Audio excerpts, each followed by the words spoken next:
Hello and welcome into another edition of my CD pickups. Not a lot to say. This is stuff that I've actually had for a while, but just haven't got around to showing it off. I didn't want my last video to be too long, so yeah, this is the rest basically. And yeah, let's get stuck in. The first few albums I'm going to show are all double albums, so yeah. First album I'm going to show off is one that you guys all very familiar with, I assume. It is Wu-Tang Clan's second album, Wu-Tang Forever, came out in 1997. Really fantastic album. There's little flaws, I would say, with it, but it's generally fantastic. Songs like Reunited and For Heaven's Sake, Severe Punishment, that's brilliant. A Better Tomorrow, much better than the song A Better Tomorrow, which on the 2014 album, which I don't hate the album as much as everyone else does, but that song I admit is pretty crap compared to the one on here. This is a lot better. It's Yours, great song. Triumph, of course, classic material. Really good for the most part. Yeah, there's a couple of things I would probably trim off it. You know what I mean? Trim off some of the fat, like that really long intro at the start of disc one. Woo Revolution with Papa Woo. That's goes on for far too long. A couple of other things. Black Shampoo. Not a terrible song. Just a bit weird for a Wu Tang track. Um, Second Coming. Yeah, I would probably take those off just to trim it down a little bit. But generally, fantastic album. That I'm sure you guys have already heard it already. For me, this is like the per like the as far as a follow up to 36 Chambers go, like this is, you know, the most ideal thing that you want, because I wouldn't want them to just do that album again. You know what I mean? I like the way this album, updates their sound, and I think it's a really good double album, and I think this album actually does a better job of representing all of the members in the Wu Tang Clan, better than 36 Chambers, because 36 Chambers has like one song with Master Kill on it, and like You God's not on it that much. That this album does a better job of getting all the guys on there. So yeah, that's Wu Tang Forever, came out in '97. The next double album I'm going to show here is Corruption. This came out in '98. Not a very good album, to be honest with you. I like the concept. Having one disc West Coast and the other disc East Coast. You know what I mean? They having like a double album with both discs having their own sound. Good idea. Especially you know this was a time when people were trying to get over the East Coast West Coast thing, and with Krupp being from Philadelphia, despite being a West Coast artist, that's where he was from originally, so he's kind of paying homage to that as well. So that's all good, you know what I mean? That's a good concept, and I like the artwork on here, but the actual album itself, it's pretty bland and forgettable. There's no like memorable banging tracks on this. It's just a lot of okay stuff, you know what I mean? If anything, I actually think the East Coast disc is slightly better than the West Coast disc, which is probably it's kind of surprising considering he's mostly a West Coast artist. But yeah, not that good. Not that good. It's okay. It's okay. It's not that bad. But the tracks go on for far too long. Most of the tracks on here are like 5 6 minutes long. It's just it's too much. And yeah, like I said, it's just kind of bland. The beats on here aren't that good, even from guys like Daz. Like the Daz Dillinger beats on here aren't that good. So yeah, that's Corruption. I'm glad I have it. It's cool to have. Um, it's not a terrible album by any means. And like I said, it was a good idea, but the execution could have been a lot better. So that's Corruption. Came out in 1998 from Corrupt. Next double album, the last double album I'm going to show is Nas Street's Disciple. This came out in 2004. I believe this would be his seventh album, and I actually got this in the charity shop for 75p. So that's good. I'm glad to get this for that price because again, it's kind of not that good to be honest. I don't think it's that good. What I will say, I think the song "Thieves Fame," the bonus track at the end of this too, I think that's fantastic. But most of the other songs on here just not that good. I think Nas still, sounds pretty good and stuff like that, but just the beats and a lot of the topics on here don't do much for me. I would say like disc one is more of a political disc, while the second disc focuses more on like personal topics. Talking about his marriage with Khalees and all that, and we all know how that turned out. And what else? Like the song dedicated to his daughter, and there's some of his dad, I think, on here and things like that. So Yeah, that's kind of how the album breaks down. It's really not that good overall. Yeah, it's okay at best. I'm glad I got it for 75p, but yeah, it doesn't really have that many good songs. There's not just not that many songs that I really care for on here. Nazareth Savage, that's alright. I like both the song Disciple on disc one and the song Streets Disciple on disc two. I think they're pretty good. And like I said, Thieves Theme, that's banging. But yeah, this really shouldn't have been a double album. It would have been much better as a single one disc album with the best songs on it and cut a lot of the filler off, and that would be a lot better. But yeah, not that good. But glad I got it for 75p. So that's Nas Streets Disciple, came out in 2004. Here's another Nas album I got in the charity shop. I got this one for 50p. It is Nas Stillmatic. This album's a lot better, as you guys probably know. Most well known for songs like Ether, Got Yourself a Gun. I remember when that first came out. Um, Rewind, One Mic, of course, Destroy and Rebuild. Really good album. I know you guys are probably very familiar with this album. It's great. So, you know, sort of seen as like a comeback album at the time after Nostradamus, you know. But yeah, I'm missing a couple of Nas albums. I need to get I Am and Nostradamus and stuff like that. The Lost Tapes as well. So I'm missing a few, but yeah, still Matic. Really happy to get that in the charity shop for 50p. That came out in 2001. Next album is the last charity shop I found. I got this on a whim just because it was there and it was 50p. Joe Budden's self-titled album came out in 2003. This came out in Def Jam Records.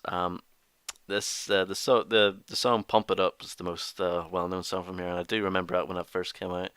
And I remember the Def Jam Vendetta game, which came out around the same time, which had like Joe Budden in it, along with a bunch of other Def Jam artists at the time. That's a great game, but this is not a great album. It's really not that good. It's really, really long for one thing. It's like 75 minutes long, and it's just not that good. Most of it is like that mainstream, clubby kind of hip hop that was going on at the time. There's a couple of decent tracks. I like the song "Walk with Me." That's pretty good. Um, what else? Pusher Man's not too bad. What else? Calm Down, I think, was all right. And Stand Up Nucka Nucka. That's pretty. That's all right. But not that good of an album. It's yeah. I know. I knew that going into it. You know, I heard that people don't really like this album. So, but 50p was worth trying out. A couple of decent tracks, but far too long. And it just kind of has that. It takes me back to 2003, which is nostalgic, but I don't think it's actually that good. You know, the actual music's not that good. But yeah, so that's Joe Budden's self-titled album, came out in 2003. And the next one, I ordered this online around the time of my birthday last month. It is Del the Funky Homo Sapiens, Both Sides of the Brain, which came out in 2000. I got this really cheap actually. It's not one of those expensive albums anyway, but I got it really, really cheap. I got it dirt cheap, and I was really happy about that. I think this is a fantastic album. Actually, I think this is really good. It stands up there with, you know, his first two albums. I think pretty well. Um, this album has more of that kind of futuristic production behind it. It's pretty cool. Um, If You Must was the main single, and that was featured on the game Tony Hawk's Pro Skater 3, if you guys remember that. Apologies for it being so dark, by the way, but you can still see the albums and you can still see me, so that's alright. Yeah, so If You Must, that's a great song about hygiene, pretty funny. Great beat on that as well. The song Proto Culture is the song all about video games. It's pretty dope. Not in a corny way either. It's actually well handled. What else do I like on here? Pet Peeves, I believe, is the song. It's like 7 minutes, but it has like like a couple of beat switches and stuff like that. That's dope. It's a really good album all the way through. I think there's like one song that I wasn't that big of a fan of, but I can't remember which one it is. But yeah, it's a pretty long album, but I liked it all the way through, so that's no problem.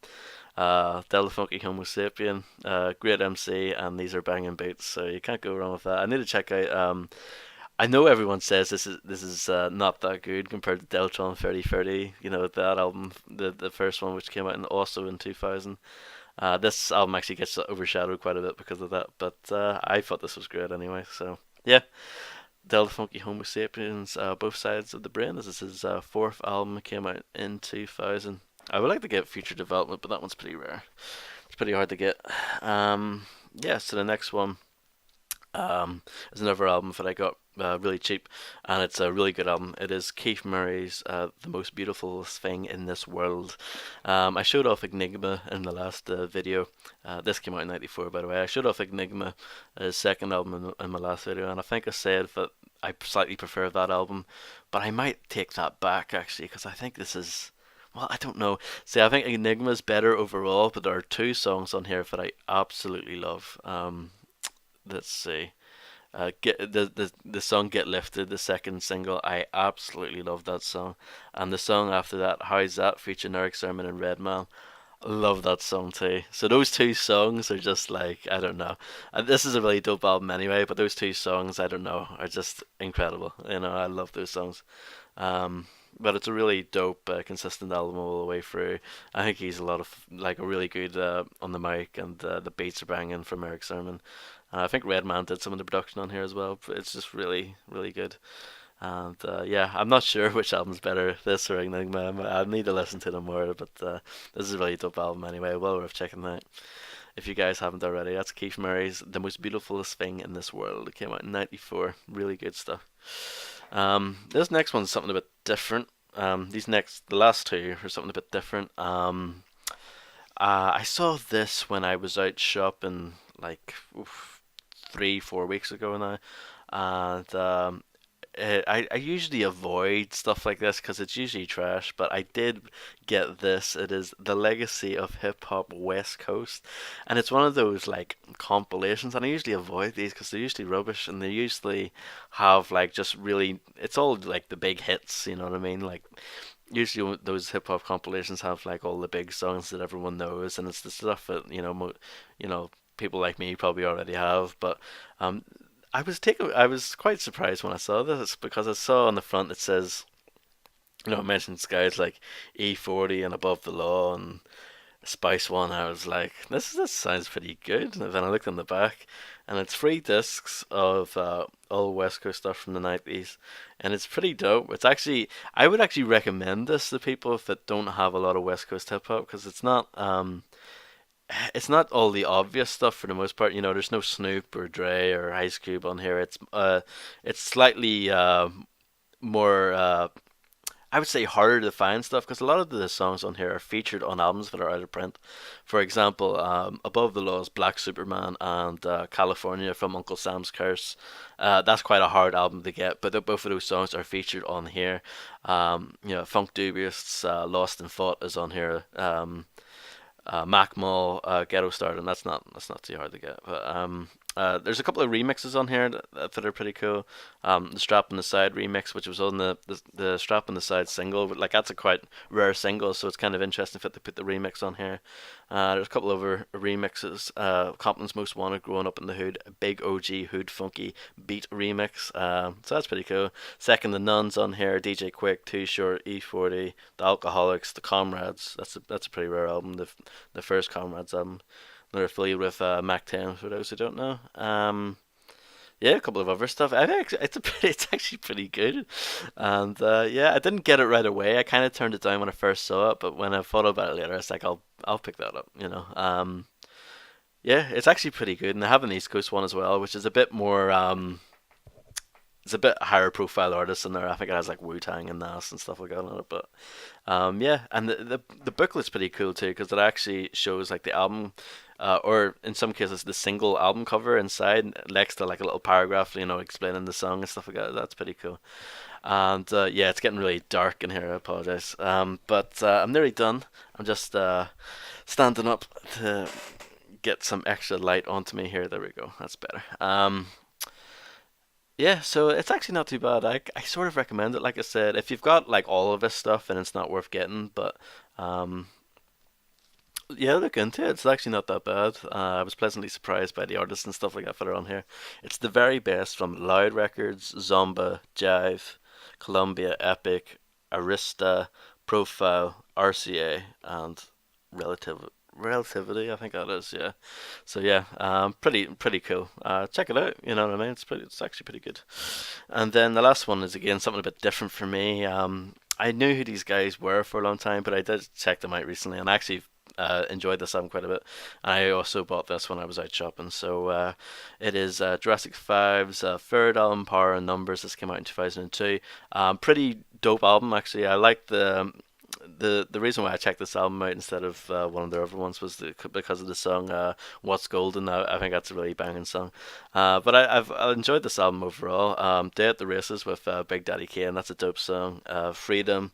A couple of others. "After School Special." I think that's a pretty good one. "Thin Line," which features Nelly Furtado. I'm not a big fan of her, but I think that's a pretty good song.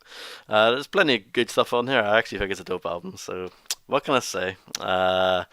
Trying new stuff and I actually like it, you know. So yeah, that's the end of this video. Sorry for it being so dark, and this camera like does a terrible job. It really can't handle darkness that well, and it looks all fuzzy and crap and stuff. And I would love if we could find a way to make my videos a bit louder without having to go back and like edit them to be louder. You know what I mean? So you would think I would be able to do that within the software that I'm recording with, but I can't actually do that.